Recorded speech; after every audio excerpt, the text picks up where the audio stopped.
سورج شروع ہوا تو سورج کو دیکھ کر کہنے لگے ہاں یہ اللہ ہے، اس لیے کہ سارے جہاں کو روشن کرنے والا سورج ہے۔ جب دیکھا کہ رات کے اندھیرے نے اس سورج کو غائب کر دیا، کہا یہ اللہ نہیں ہو سکتا۔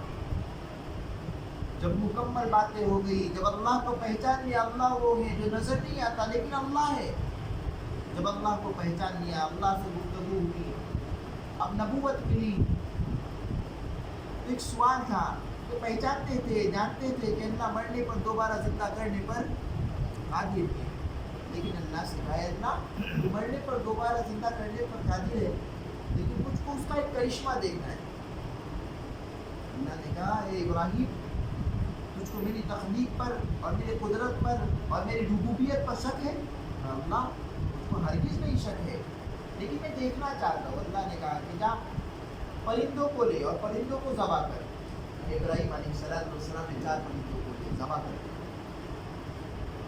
اور اللہ نے کہا جا تو جس پہاڑ پر چاہتا ہے الگ الگ ان کے ٹکڑوں کو رکھ، چاروں پرندے کے ٹکڑوں کو الگ الگ مکس کر کے الگ الگ یہاں پہاڑوں پر رکھ دیا۔ روایت میں ملتا ہے 4 پہاڑوں پر۔ اب اللہ نے حکم دیا ابراہیم آواز دے ان پرندوں کو، آواز دی گئی، وہ پرندے اڑتے ہوئے دوبارہ واپس آئے۔ ابراہیم علیہ السلام فرماتے ہیں میں نے اللہ کی تخلیق کو اس وقت پہچانا کہ اللہ مرنے کے بعد دوبارہ زندہ کرنے پر بھی قادر ہے۔ اللہ مرنے کے بعد جب دنیا میں زندہ کرنے پر قادر ہے تو مرنے کے بعد دوبارہ زندہ کرنے پر بھی قادر ہے۔ اس وقت مشرکین کا کہنا تھا کہ ہم جب زمین کے اندر دفنا دیے جائیں گے اور ریزہ ریزہ ہو جائیں گے تو اللہ تبارک و تعالیٰ کس طرح زندہ کریں گے؟ اللہ تبارک و تعالیٰ نے اس واقعے کو بتایا تاکہ مشرکین کو سمجھ میں آ جائے کہ اللہ مرنے کے بعد دوبارہ زندہ کرنے پر بھی قادر ہے۔ آج کے جو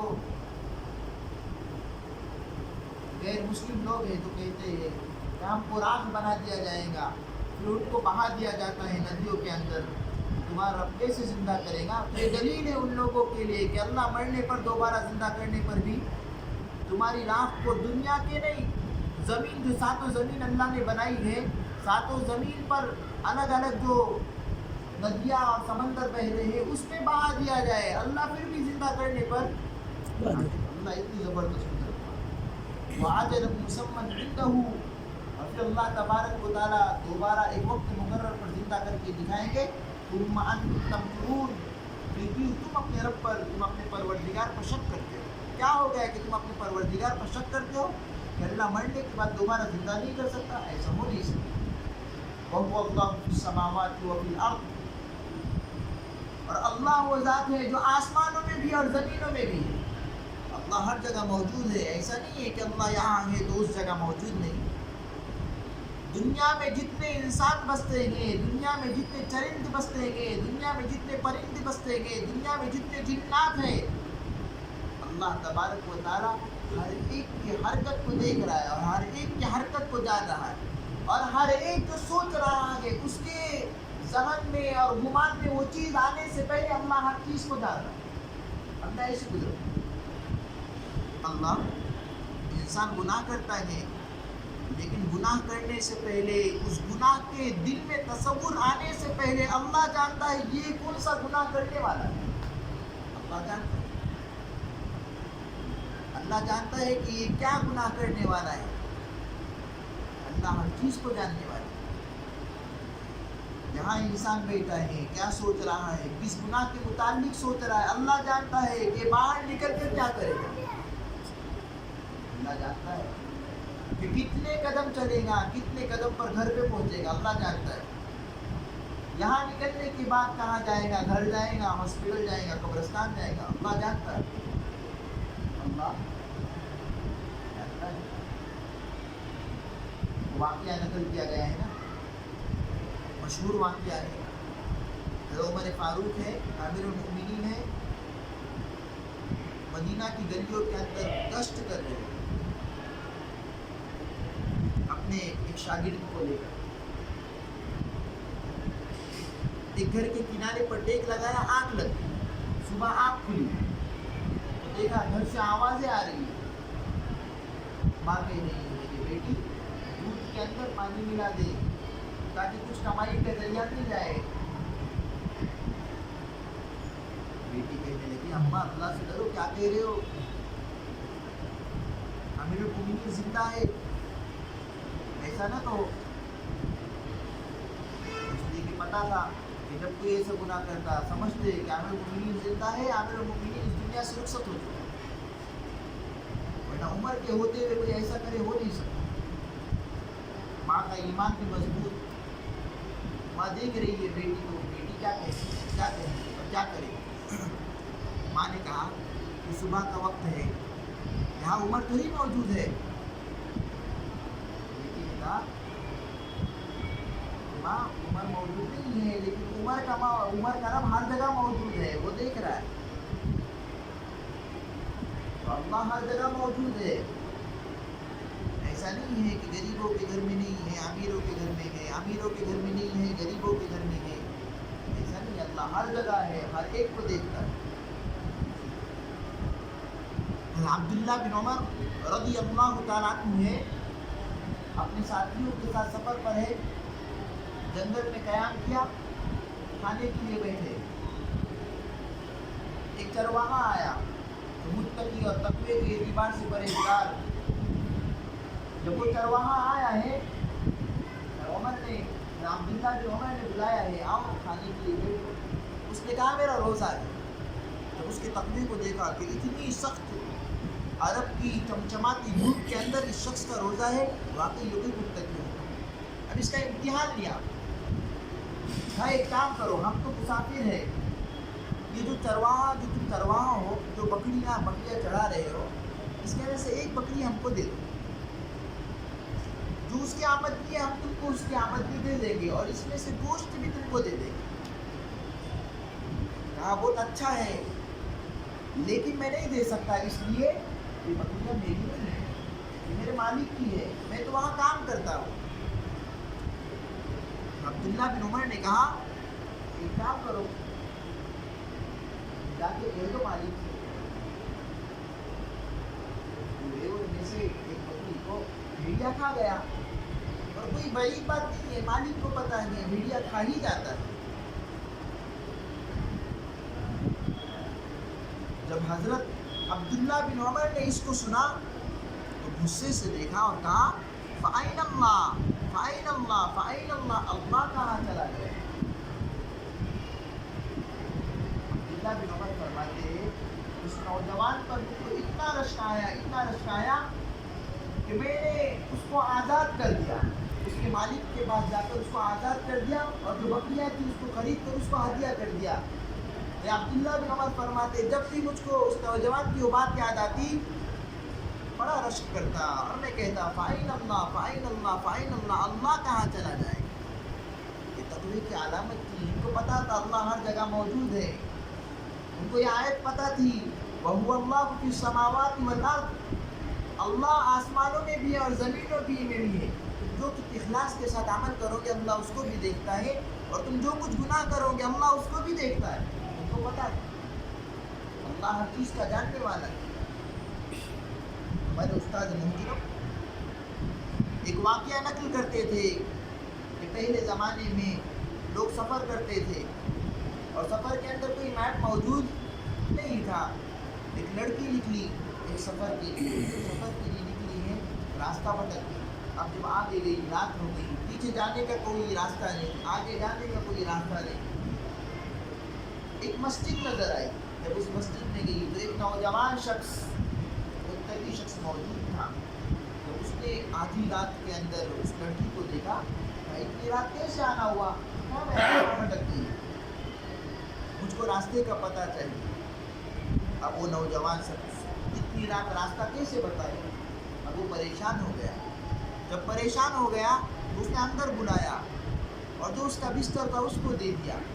وہ لڑکی بستر کے اوپر لیٹی ہوئی اس نوجوان شخص کو رات تک دیکھ رہی تھی.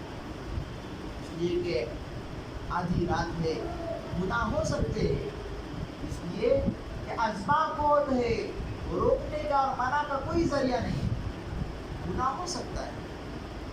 لیکن اس لڑکی نے دیکھا وہ نوجوان شخص ایک دیا جل رہا ہے, اس پر اپنے ہاتھ کو رکھ رہا ہے, نہیں ایسی منڈی ہلا کر اپنے ہاتھ کو نیچے کر، اپنی گردن کو نہیں کر ہاتھ کو دوبارہ نیچے کر، پھر کچھ وقت کے بعد دوبارہ ہاتھوں کو اوپر رکھ، پھر منع کرتے ہوئے اپنے ہاتھ کو نیچے رکھ، پھر رکھ کر آئے۔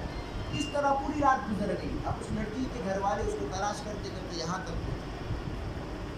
لڑکی نے سارا معاملہ جو ہوا رات تک جو معاملہ ہوا مکمل سنایا، یہ معاملہ پیش آیا۔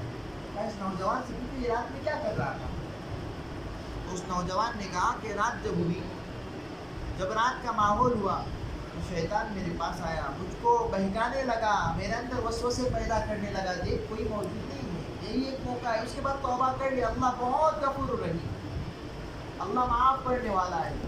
مجھ کو پچھلے قوموں کے واقعات کو بیان کرنے لگا، فلاں نے ساری زندگی گناہ کیا، معافی مانگا، اللہ نے معاف کر دیا، تمہیں تو ساری زندگی کی ایک گناہ کرے گا اس کے بدلے معافی مانگ لے، اللہ معاف کر دے، اللہ معاف کر دے۔ کہا جب وہ مجھ کو یہ باتیں یاد دلاتا، میں اپنے ہاتھ کو اس بتی کے اوپر رکھتا، اس آگ کے اوپر رکھتا، اور جب مجھ کو اس آگ کی تپش کی وجہ سے جلن محسوس ہوتی، میں ہاتھ کو پیچھے لے کر سوچتا کہ فلاں نے تو اس آگ کو برداشت نہیں کر سکتا، جب یہ تو گناہ کرے گا تو اللہ نے جو آگ جہنم میں تیار کر رکھی ہے، جو اس آگ سے 70 درجے زیادہ حرارت رکھتی، اس آگ کو کیسے برداشت کر پائے؟ تو میں جب سوچتا ہاتھ کو رکھتا اور پھر نیچے لیتا، پھر رکھتا پھر نیچے لیتا، اللہ تبارک و تعالیٰ نے مجھ کو اس گناہ سے اس ذریعے سے بچا دیا۔ یہ تقوی کا عالم تھا، یہ تقوی کا عالم۔ ایک کارگزاری آئی پونا کے اندر ایک نوجوان شخص جس نے جو ناچ گانے میں بہت عام تھا، اتنا ناچ گانے میں عام تھا، ہر ایک اس کا عاشق تھا۔ اس نے توبہ کی، داڑھی رکھی، سنت لباس پہننا شروع کیا۔ ایک امیر باپ کی اولاد اس پر فدا ہو گئی، جس ہاسٹل میں وہ رہتا تھا ہمیشہ اس کو دعوت دینے پہنچتی تھی گناہوں کی، کالجوں کے اندر، یونیورسٹی کے اندر اس کو دعوت دیتی تھی گناہوں کی کہ اب تو آ ہی جا، گناہ کر لے، لیکن وہ ہمیشہ اپنے آپ کو بچاتا۔ ایک وقت ایسا آیا کہ کالج کی گیدرنگ تھی، ہر ایک وہاں موجود تھا، یہ شخص وہاں موجود وہ نہیں گیا۔ اب اس لڑکی کو پتہ چلا، امیر باپ کی اولاد تھی، سیکورٹی گارڈ لے کر اس کا ہاسٹل پہنچی، گارڈ جو نیچے کھڑے تھے، نگران جو نیچے تھا ہاسٹل کا، اس کو کچھ آمد نہیں تھی کہ تو یہ لے لے اور خاموش ہو جا۔ اب یہ لڑکی گناہوں کے ذریعے گناہ کرنے کے لیے اس نیت سے اوپر پہنچی۔ لڑکے نے جب دروازہ کھولا دیکھا، پریشان ہو گئے، یہاں تک آئے، جو اس کو گناہوں پر دعوت دینے لگی۔ دور کی بات ہے، پونا کی بات ہے، مہاراشٹر کی بات ہے، اس کو گناہوں پر دعوت دینے لگی۔ جب گناہوں پر دعوت دینے لگی، وہ لڑکا بھاگتے ہوئے پاخانے بیت الخلا کی طرف گیا، ٹوائلٹ کی طرف گیا، اندر داخل ہوا، پاخانہ پڑا ہوا تھا۔ اس گناہ سے بچنے کے لیے اس نے ناپاکی میں ہاتھ ڈالا، اس ناپاکی کو اپنے ہاتھوں پر لگایا، اپنے چہرے پر لگایا، باہر کی طرف نکلا۔ جب اس لڑکی نے اس کو دیکھا کہ کتنا گندا لڑکا ہے، تو وہاں سے بھاگ گئی۔ اس نے گھر والوں کو آ کر یہ معاملہ سنا، یہ ماجرا مکمل سنایا، اور وہ جو لڑکی تھی وہ ایمان والی نہیں تھی، وہ کرسچن تھی۔ اس واقعے کے ذریعے سے وہ مکمل گھرانہ اسلام میں داخل ہوا، جب ہم کو پتہ چلے گا کہ اللہ ہر جگہ موجود ہے تو انسان گناہوں سے بچے گا، اور جب فقط دل میں اللہ ہوگا، فقط زبان پر اللہ ہوگا، دل اور زبان پر اللہ ہوگا، تو یہ واقعات پیش آئیں گے کہ لوگ گناہوں کی دعوت دیں گے، انسان بچے گا۔ لیکن جب فقط زبان پر اللہ ہوگا، دل میں اللہ نہیں ہوگا، تو گناہ کرے گا، اور اس وقت گناہ کرتے وقت اللہ کو بھول جائے گا، گناہ کرتے وقت اللہ کو بھول جائے گا، یہاں اللہ بھی کوئی ہے، اللہ بھی میرا رب ہے، اللہ کو بھول جائے گا۔ اور آج ہو رہا ہے، اس لیے کہ فقط زبان پر اللہ ہے، دل میں اللہ، اس وجہ سے ایسا ہو رہا ہے۔ جب دل میں بھی اللہ ہوگا، جب گناہوں کی کوئی دعوت دے گا، تو پھر زبان سے اللہ نکلے گا اور گناہوں سے بچے گا۔ آج انسان گناہوں سے نہیں بچ رہا ہے، وجہ یہی ہے کہ فقط زبان پر اللہ کا نام ہے، دل میں اللہ کا کوئی نام ہے، دل میں اللہ کا کوئی نام ہے۔ وَهُوَ اللَّهُ فِي السَّمَاوَاتِ وَفِي الْأَرْضِ، اور آسمان اور زمین میں اللہ ہی کی ذات ہے، ہر طرف اللہ ہے۔ يَعْلَمُ سِرَّكُمْ وَجَهْرَكُمْ تم ظاہری طور پر جو کچھ کرتے ہو اللہ اس کو جانتا ہے، اور پوشیدہ طور پر جو کچھ کرتے ہو